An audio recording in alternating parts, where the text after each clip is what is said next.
Justin Trudeau, Prime Minister of Canada, remember this face. Remember this face?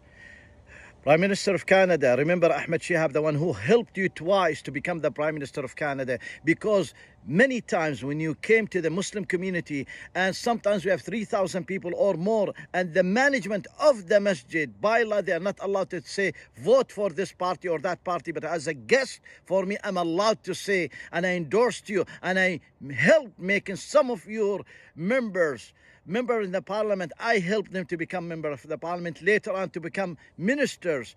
We did not see your face and your crocodile tears to come and to give condolences or congratulations to my family for losing more than 44 innocent members of the families in Gaza. The family of Shihab in one bombardment from the Zionist aggression.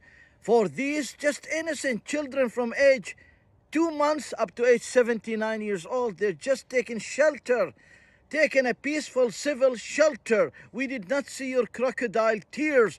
And later on, I got communication, or I was approached by someone who's close to you, that the Prime Minister is willing to come, and I will bring him to come to your home and give condolences. And I refused, and I could mention the name. And I'm telling the truth. And I refused. I said, no, till he give condolences to the innocent people of Gaza, till he feel their pain and say, we are in a humanitarian aspect and concept with you. Because realize, everyone must realize and not forget, and nobody's mentioning this, that no one took the signature of the people of Gaza for this, what happened, for what fall onto their heads and their homes, the Israeli side, which is all Palestine, by the way, right? No one took the signature. It caught us all by surprise. It caught everyone by surprise. So now everyone must suffer. Why? Everyone go through this slaughtering process, through this genocide, through this tsunami of bombardment, and then you are coming on the TV feeling only for the aggressors.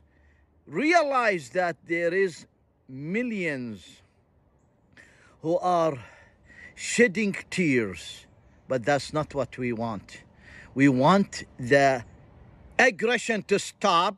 We want the hypocrisy to stop.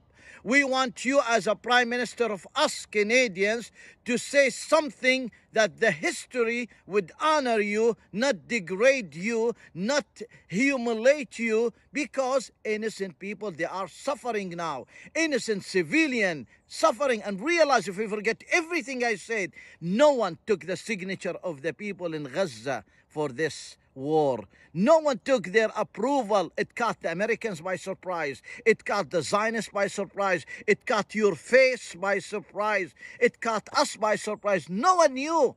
No one knew. So therefore, if there's anything anyone must right now do, not just the humanitarian food and water and medication. No, stop this aggression. Stop this hypocrisy. Stop this transgression and tyranny on the people of Gaza. Therefore, I would remind you that meeting you 5 times in the last 8 years and having dinner with you and lunch twice, I'll tell you, I am very sorry that I supported you. And next election, we will vote for those who will pay attention to our call, pay attention to our pain, pay attention to our need, and respect the community in general. And we are part of Canada, and Canada is part of the world, and we make this world. So therefore, Prime Minister, boy, Prime Minister, boy, right? Because a boy can act and activated and motivated much better than what you just humiliated our community with, right? A boy could cry, a boy could run and bring water, a boy could say and shout loud, for God's sakes, stop this massacre. But right now, I have absolutely no doubt in my heart, at God the Creator, the powerful, the most powerful, in charge. وَسَيَعْلَمَ الَّذِينَ ظَلَمُوا أَيَّ مَنْقَلِبٍ يَنْقَلِبُونَ. Verily, truly, the oppressors, they would see what type of a turn their affairs it would take. God's willing, terrible turn.